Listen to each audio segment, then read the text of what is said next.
大家好，欢迎来到看大陆节目，我是美玲。4月18号，中国浙江省杭州市一个地铁站出入口登上了热搜榜，因为它的造型被设计得像一个棺材一样。在中国文化当中，棺材象征着死亡，是不吉利的象征，所以此事引发了网友们的热议。大陆网民们纷纷留言，地铁站出口上方的弧形结构的确有特色，跟棺材一样，怎么能这么搞笑？设计师之前是不是设计棺材的？走进地铁时感到一股寒意。地铁本来就在地下，还要造个棺材似的出入口，什么意思呢？现在人的审美真的是变了，好可怕。第一，墓碑楼，奇葩的住宅小区。这个住宅区位于江苏省苏州市，十几栋建筑都是统一的设计，大楼两侧是弧形，全部刷成白色，中间有一段深蓝色的造型。网友说像极了一座座的墓碑，中间深色部分就像墓碑上刻的过世人的名字，看了让人是毛骨悚然。这样的大楼您敢住吗？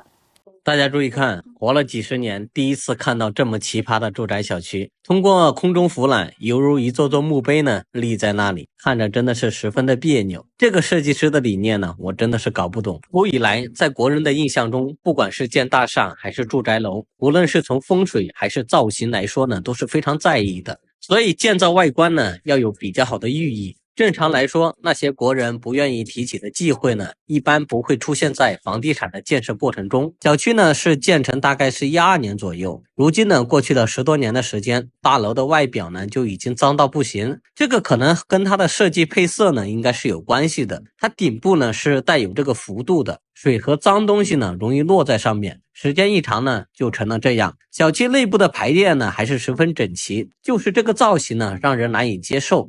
第二，蟑螂大厦，广州中银大厦。中银大厦位于广东省广州市的番禺广场，是广州市的地标建筑之一，也是中国银行广东省分行。因其外观在夜间亮灯之后，像极了一个会发光的巨型蟑螂，所以网友们又将其称为广州最大蟑螂和蟑螂大厦。如果是在白天还好，如果到了晚上，大楼顶部的2个巨大 logo 就会在灯光的映衬下化作蟑螂的眼睛，为广州蟑螂大厦形象添砖加瓦。还是下面的视频中这位博主说得好，这位设计师的脑洞是真大。它是广州最奇葩的建筑，无论你在哪里看它，都会有种与怪兽对视的感觉。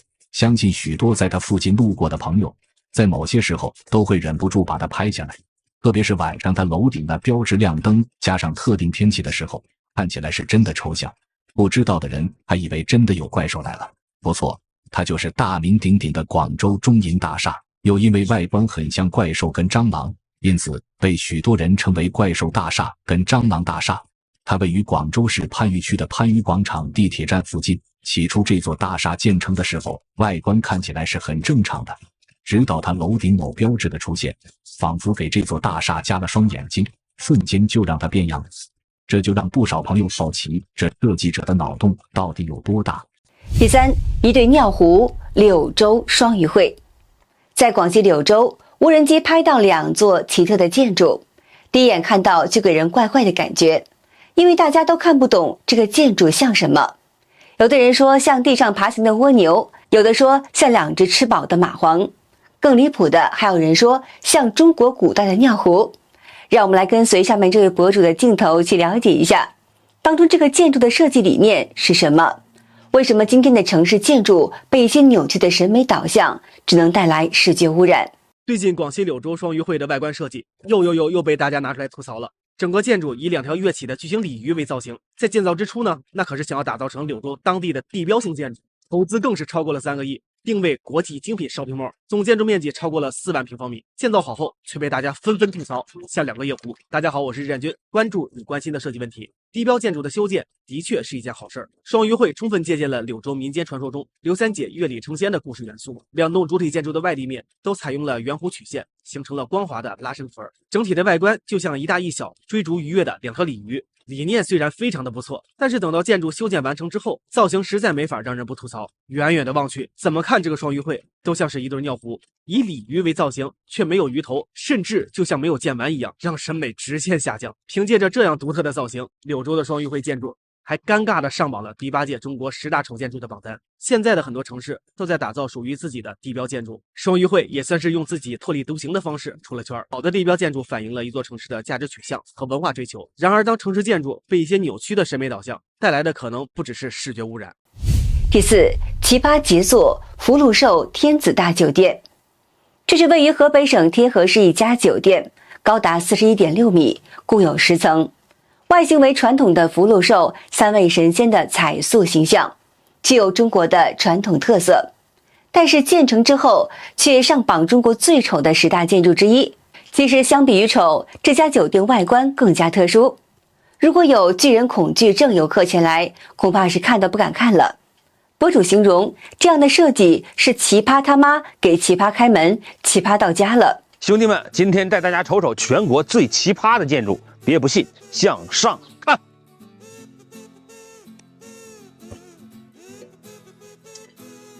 怎么样，震撼吧？这个呀，就是福禄寿天子大酒店，坐落在三河的燕郊，中国10大丑陋建筑之一，还被吉尼斯评选为全球最大象形建筑。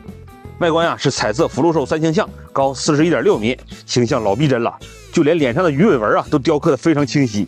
想象一下啊，对面楼里的居民每天早上一开窗帘，嚯，神清气爽，豁然开朗，一点困意都没有了。这谁能睡得着？网上有网友说呀，这3位你要不说，我还以为是收停车费的呢。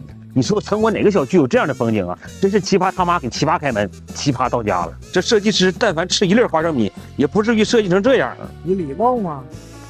有一次我坐公交车睡着了，睁眼睛看见就是他们仨，我以为我挂了呢。第5，蹲马桶人体博物馆。这座博物馆的特点是一个像人形的建筑，漆成深红色，姿势是半蹲，网友戏称好像坐在马桶上。博主旅拍游杰形容，不知道的人还以为是一家卖马桶的公司呢。这里就是斥资6个亿，安徽马鞍山最奇葩建筑，大楼旁边静坐着一个人，远远看去被吓一大跳。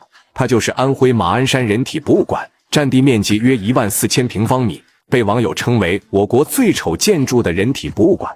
它一半是墙，一半是人，大晚上看着着实有些诡异，不得不佩服设计师的脑洞。不知道的还以为是一家卖马桶公司。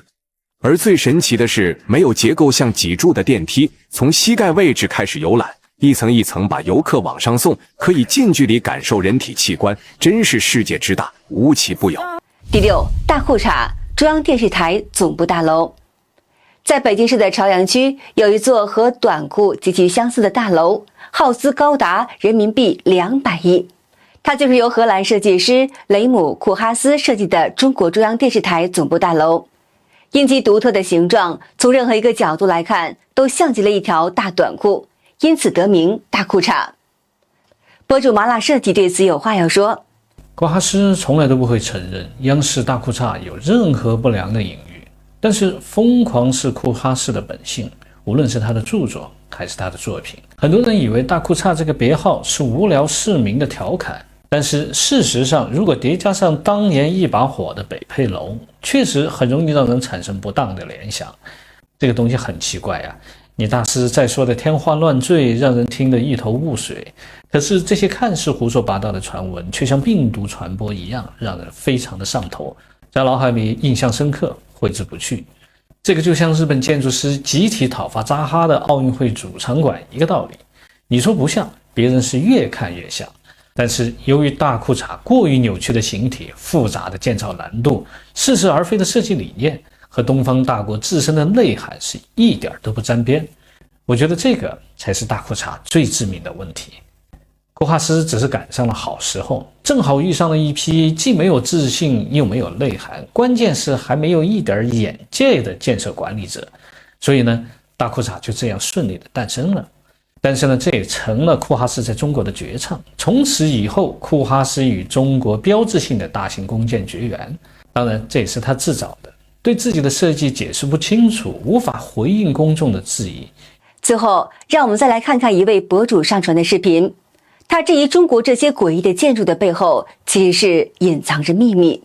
有些小区是开发商用来献祭活人的布置，例如这种楼白天可能看不出哪里不对，但换一张晚上拍摄的是不是就很诡异？再比如这一张，在阳光的照射下，这3栋楼像不像3根黄香？如果你觉得是巧合，那就再看看这个小区，这些楼像不像正在燃烧的蜡烛？再看看3个建筑看起来像什么？不用我说你也猜得到。民间传说，搞这种设计的开发商不是求财就是求权，他们通过夺走住户的运势来达到他们的目的。还有网友发现自家小区正对着远处的一个庙，仿佛像是在供奉着什么。你仔细观察身边的一些诡异建筑，比如小区里莫名其妙的出现一些八卦的图案，甚至有些小区就是一个八卦形状。可怜我们这群辛苦奔波的普通人，白天累死累活，晚上回到家还要被献祭运势来供养某些人，而他们还告知你要相信科学。虽然我们不懂设计，但有些东西一眼看上去就感觉不对，难道开发商就看不出来吗？